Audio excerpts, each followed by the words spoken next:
सद्बुद्धि, सन्मार्ग और कार्य का संकल्प देना, अडिग रहे विश्वास तुम पर ऐसा अंतः कर देना, मेरे हृदय में आने में तुम्हें कोई संकोच न हो। हे गुरुदेव, मुझे नज़रों से दूर कभी न होने देना। हे गुरुदेव, मुझे नज़रों से दूर कभी न होने देना। नमस्कार। गायत्री चिंतन धारा के आज के सत्र में आप सभी का स्वागत है। मित्रों, हम चाहते क्या हैं, करते क्या हैं और फिर हमारे साथ होता क्या है, कोई संतुलन ही नहीं बन पाता। बस जैसे भी है, कभी ऊपर कभी नीचे, हमारी गाड़ी ऐसे ही चलते रहती है। दरअसल हमारी समस्याओं का मूल कारण यह है कि हमारी उत्पत्ति तो ईश्वरीय व्यवस्था से हुई है। ये संसार पूरा ईश्वरीय व्यवस्था से चलता है, पर हम ईश्वरीय व्यवस्था को ही हर जगह चुनौती देते रहते हैं। हम जानबूझकर तो ऐसा नहीं करते, पर हमसे ऐसा होते रहता है। अच्छा, क्या आप खुले दिल से सोच समझ के हर काम करते हैं? सत्य को ढूंढने की ईमानदारी से कोशिश करते हैं? अब ऐसा मत कहना कि मुझे समय नहीं मिलता, क्योंकि यदि पैसे, समय और साधनों का दुरुपयोग रोकना है तो क्या पहले से सचेत नहीं रहना चाहिए?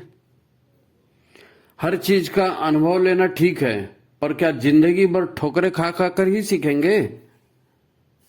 ऐसे में तो पूरी जिंदगी सीखने में निकल जाएगी। जीवन को जानने के लिए पूरी जिंदगी कम पड़ेगी। भारतीय संस्कृति का विकास और इसकी समृद्ध परंपरा का श्रेय जाता है हमारी गुरु परंपरा को।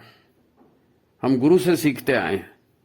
माता, पिता, परिवार हमें जन्म देता है, हमारा पालन करता है और गुरु के रूप में अनुभवी और ज्ञानी हमें पात्रता के विकास में मदद करते हैं, सामर्थ्य को बढ़ाने में मदद करते हैं और पका पकाया ज्ञान देकर हमारे जीवन में हमारी सहायता करते हैं। अज्ञान और भूल भुलैया से बाहर लाकर सफलता का, विकास का पथ गुरु दिखाते हैं। जैसे माता पिता और परिवार का एक सिस्टम है ना, जिसमें हमारा जन्म होता है, ऐसे ही ब्रह्मांड में हमारा मार्गदर्शन करने के लिए भी एक सिस्टम काम करता है। मार्गदर्शन करने के लिए भी सिस्टम काम करता है। बड़ा गंभीरता से सोचना इसको। इस पूरे सिस्टम को हम कहते हैं गुरु सत्ता। जैसे प्रकृति हमारा बृहद परिवार है, ऐसे ही ईश्वरीय सत्ता का एक बड़ा गुरुतर तंत्र है, व्यापक तंत्र है। यह सर्वव्यापी चेतन सत्ता है जो सदा से मानवीय चेतना के विकास के लिए सुपात्रों को उचित प्रेरणा देते आई है, उनके समस्याओं का समाधान करते आई है। सुपात्र यानी वे लोग जो शिष्य बनकर कुछ सीखने और करने के लिए समर्पित जीवन जीते हैं। आज का ये विषय बड़ा महत्वपूर्ण है।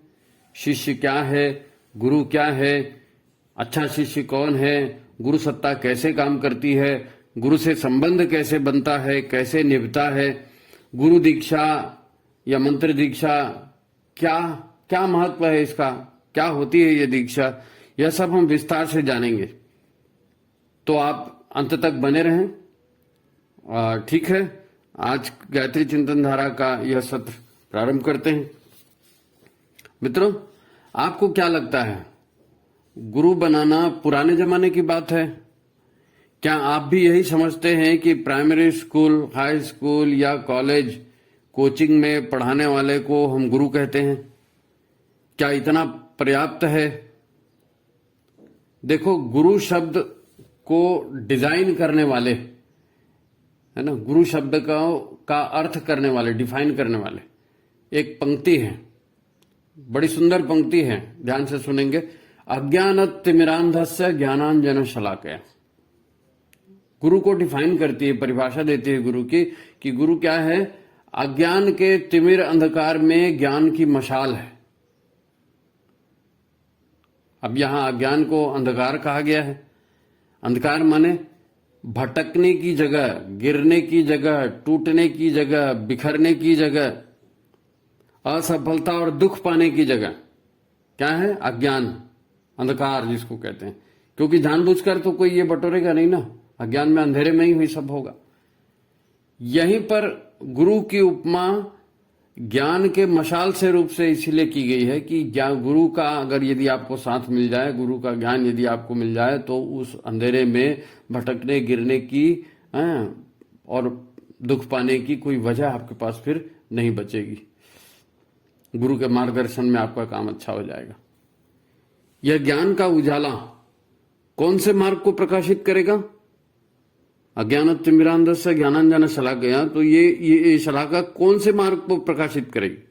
जाहिर है जिस मार्ग पर आप जाना चाहते हैं, जो आपका लक्ष्य है, उस मार्ग के अंधकार का नाश यह गुरु सत्ता करती है। अब स्कूल कॉलेज की शिक्षा का क्षेत्र सीमित है। इससे आप नाम पा सकते हैं, पैसा पा सकते हैं, यश प्राप्त कर सकते हैं, परंतु इससे समस्याओं का या दुखों का अंत नहीं होता। शिक्षा वहां भी मिलती है, ज्ञान वहां भी मिलता है, लेकिन उस ज्ञान से जीवन की समस्याओं का अंत नहीं होता। परिवार उनके भी टूटते हैं, बीमार वो भी होते हैं, दुख मुसीबतें तो उनकी और भी बड़ी बड़ी होती हैं। मतलब क्या? मतलब ये कि स्कूल कॉलेज की शिक्षा ज्ञान का संपूर्ण क्षेत्र नहीं है।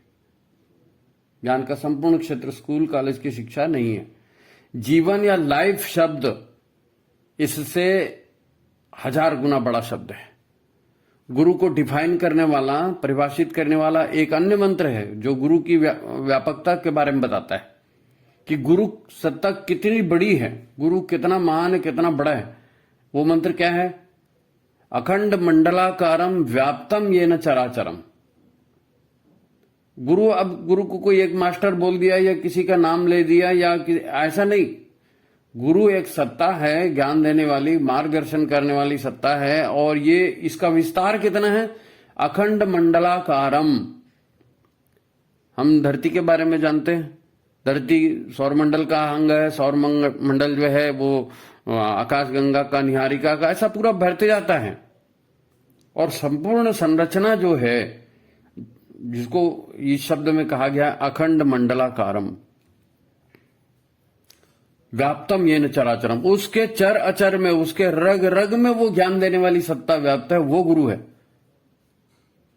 वो ज्ञान देने वाली सत्ता केवल धरती या सौरमंडल या आकाश गंगा नहीं, कितनी विशाल है नहीं। मतलब कण कण में ईश्वरी सत्ता है, तो कण कण में ज्ञान देने वाली गुरु सत्ता भी विराजमान है।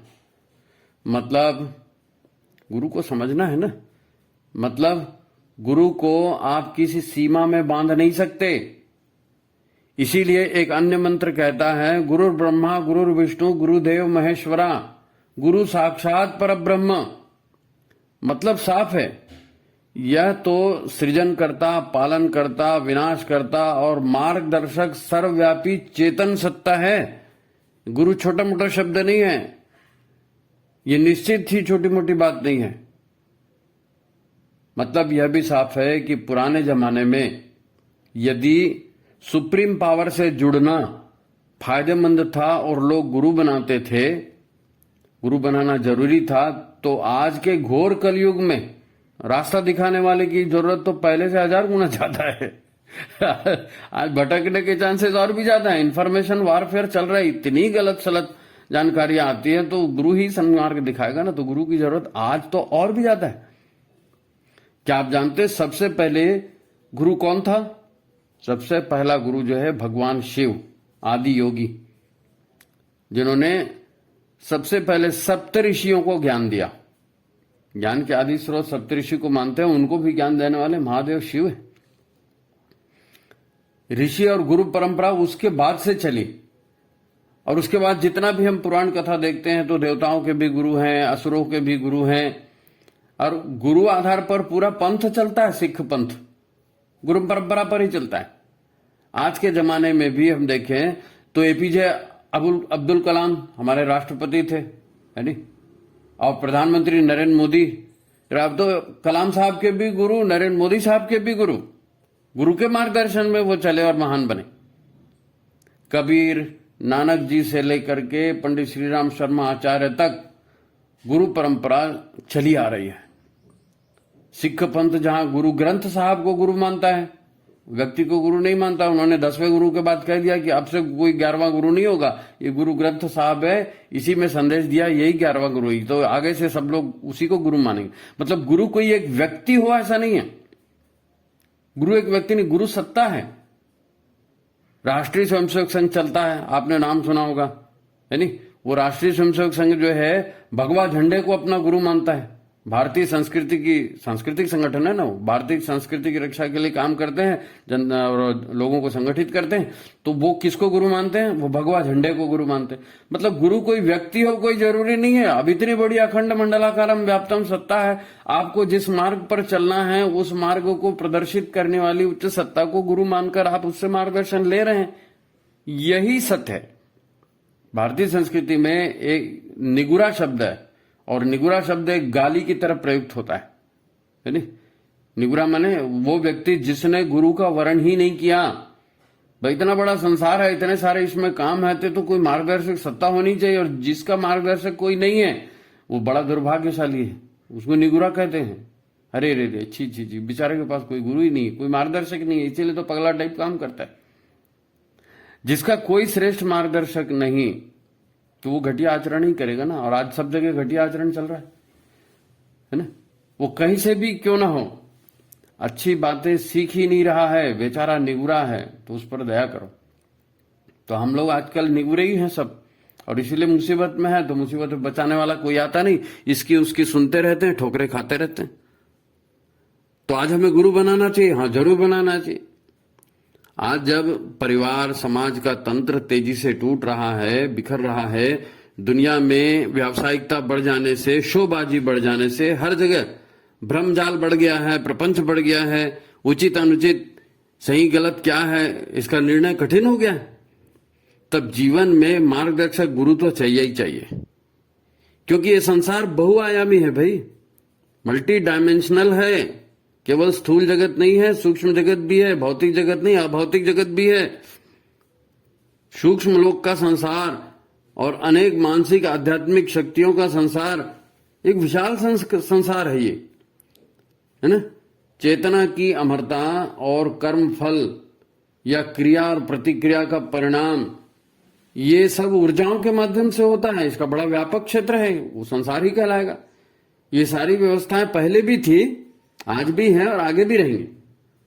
हमारा और आपका कोई ठिकाना नहीं है, लेकिन ये तंत्र पहले भी था और आज भी है और आगे भी रहेगा।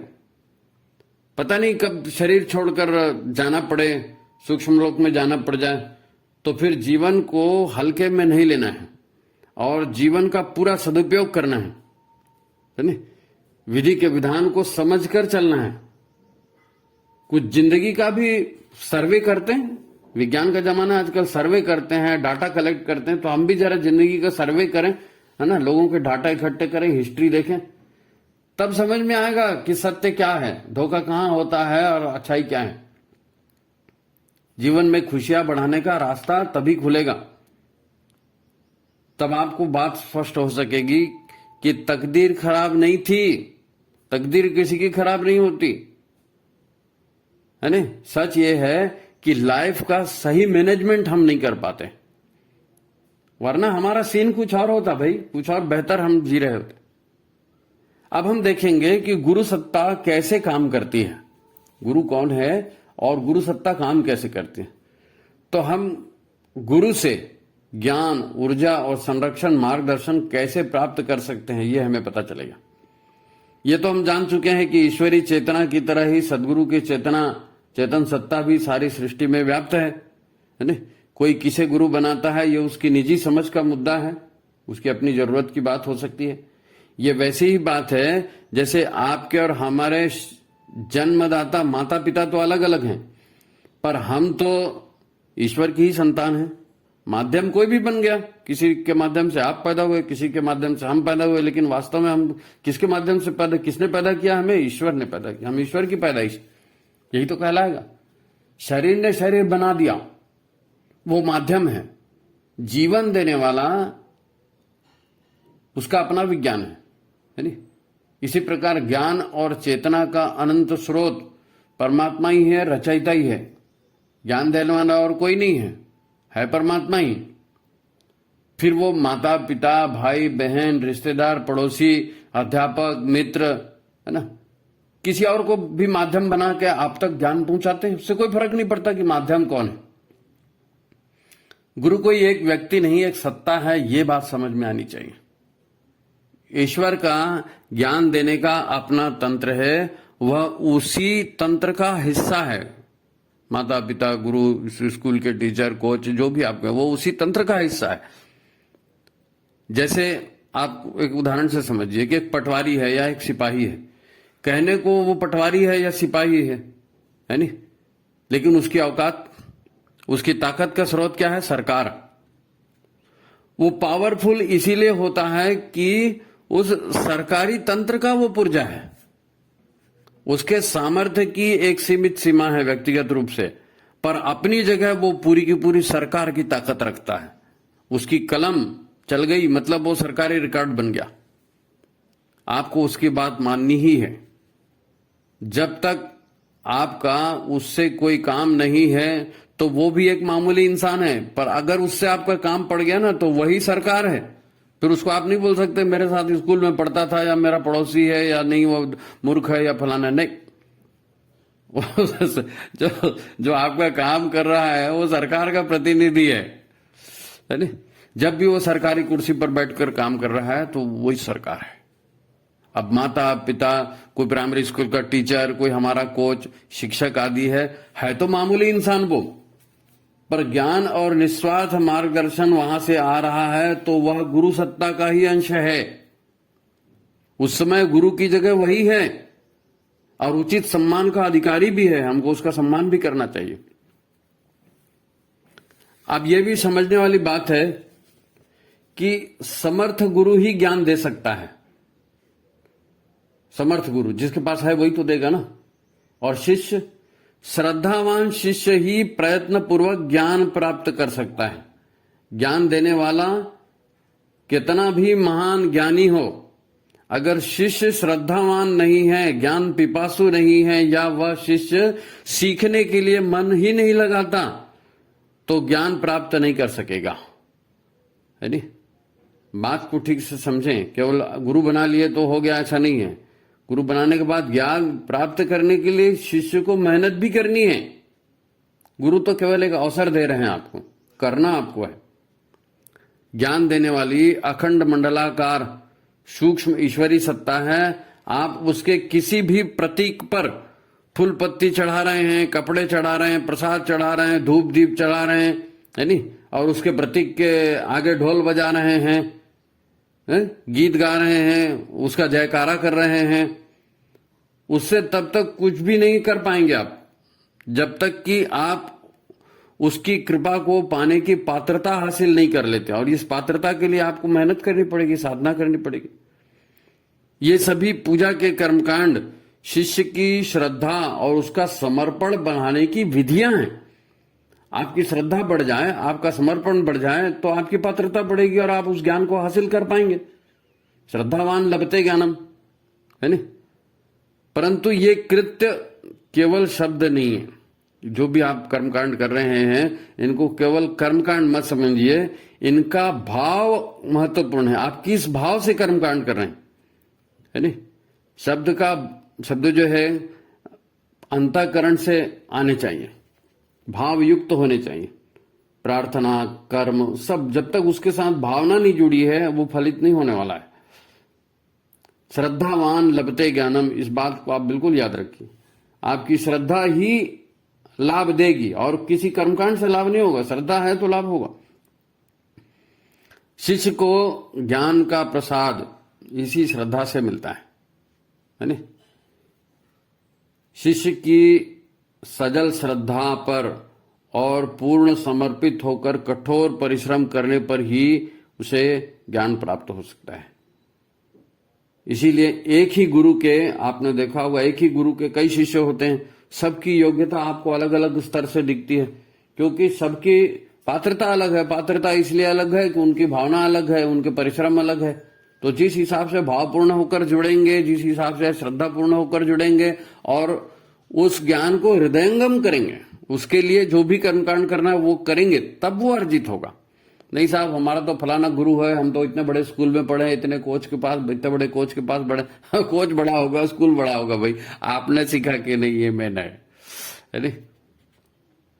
वैसे ही आप साक्षात श्री कृष्ण को अपना गुरु बना लें और रोज गीता को सिरहाने रख के सोएं, है नहीं। खूब कृष्ण लीला करें, खूब लंगर करें, खूब भंडारे डालते रहें, है ना, तो गीता का ज्ञान भीतर उतर जाएगा क्या? नहीं, ऐसा नहीं होता, ऐसा हो भी नहीं सकता। ये तो कर्मकांड है, इससे नहीं होगा, है नहीं। भावना के साथ उसको हृदयंगम करने की जो भी तरकीबें हैं वो आपको आजमानी पड़ेगी। आप छोटे से छोटे गांव से आज देखेंगे कि अंतर्राष्ट्रीय स्तर के खेल के प्रतिभाएं निकल रही, खिलाड़ी निकल रहे हैं, आईएएस आईपीएस निकल रहे हैं, छोटे छोटे गांव से निकल रहे हैं। और बड़े बड़े महानगरों के लोग पूछते दिखते हैं, पिछड़ते दिखते हैं। क्यों पिछड़ रहे हैं वो लोग? क्योंकि पात्रता की शर्त है, आपने लक्ष्य के प्रति श्रद्धा समर्पण किया कि नहीं, कठोर मेहनत की कि नहीं। ज्ञान पाने और सफलता पाने का यही नियम है। देने वाला ऐसों को ही देता है नहीं, जो कि ज्ञान की वाकई हकदार हैं, ज्ञान को वाकई पाने के लिए मेहनत कर रहे हैं। ज्ञान देने वाले माध्यम बदलते रहते हैं। वो ईश्वर समय समय पर किसी को माध्यम बना के आपके पास भेजते रहेगा, आप उसकी सुनेंगे, उसका ज्ञान हासिल करेंगे, तब बात बनेगी। अच्छा, एक बात और याद रखें, ज्ञान उतना ही नहीं है जितना हम जानते हैं। ज्ञान की सीमा असीम है। नहीं साहब हम तो इतना जानते, तो तुम इतना जानते हो तो उस ज्ञान वहीं खत्म नहीं हुआ, उसकी असीम सीमा है। हमारी इस धरती के लिए ज्ञान का केंद्र भी है ना। इतनी बड़ी धरती है, तो इतनी बड़ी बड़ी धरती, जब परमात्मा की बात हो रही है, गुरु सत्ता की बात हो रही है, तो सत्ता में बहुत सारे सिस्टम जुड़े हैं, बहुत सारे लोग जुड़े हैं, है नहीं। तो इस धरती पर ज्ञान का केंद्र है देवात्मा हिमालय। और हिमालय केवल पर्वत नहीं, उसको देवात्मा क्यों कहते हैं, इस बात को समझना पड़ेगा, उसका बड़ा महत्व है। ये पूरी की पूरी हिमालय की जो पर्वत श्रृंखला है, कश्मीर से लेकर अरुणाचल प्रदेश तक, यहाँ के दुर्गम पर्वतीय क्षेत्रों में, विशेषकर जमुनोत्री है, गंगोत्री, बद्रीनाथ, केदारनाथ और कैलाश पर्वत, है ना, इसके आसपास के जितने दुर्गम और बर्फीले क्षेत्र हैं, इन सारे क्षेत्रों में आध्यात्मिक ज्ञान के धनी, आध्यात्मिक ज्ञान का प्रसार करने वाले अनेक केंद्र हैं, जहां अनेक गुरु हैं जो आत्मज्ञान और ब्रह्म ज्ञान की साधना सैकड़ों वर्षों से कर रहे हैं। उनके बड़े बड़े केंद्र वहां चल रहे हैं पूरे हिमालय क्षेत्र में, दुर्गम क्षेत्रों में। छोटी मोटी सत्ता नहीं, ये गुरु की सत्ता बहुत बड़ी सत्ता है। अच्छा, वे शरीरी भी हैं, अशरीरी भी हैं। कई लोग का शरीर है 500-500, 700-700, 1000-1000 साल पुराना। कई लोग बिना शरीर के भी हैं, स्थूल शरीर को उन्होंने छोड़ दिया है और साधना अभी भी जारी है।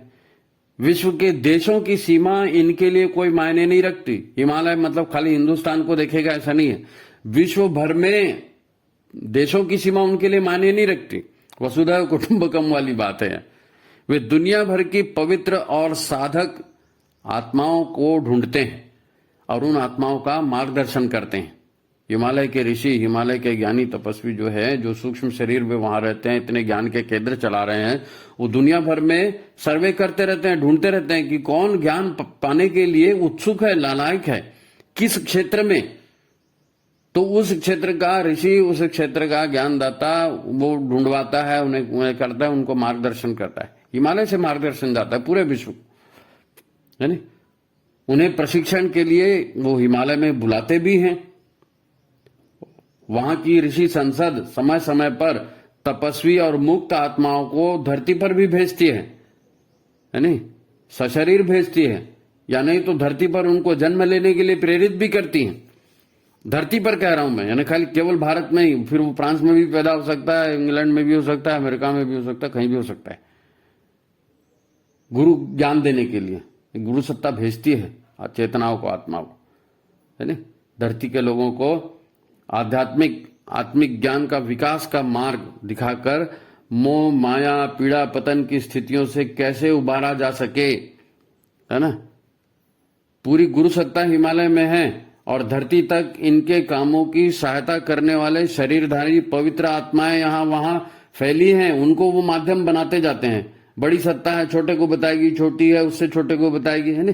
प्रधानमंत्री देश में शासन करते हैं, लेकिन हमारे लिए तो वो क्या कहते हैं, जो पटवारी है या जो सिपाही है वही सरकार बन जाता है ना। सरकार तो नरेंद्र मोदी की चल रही है, लेकिन हमारे लिए चूंकि हमारा काम उससे पड़ता है। तो ये जो ईश्वर का ज्ञान देने वाले जो सत्ता है, ये आध्यात्मिक और समझ की जो अलग अलग क्षेत्रों का ज्ञान है, इसको कई लोगों के माध्यम से हमारे तक पहुंचाती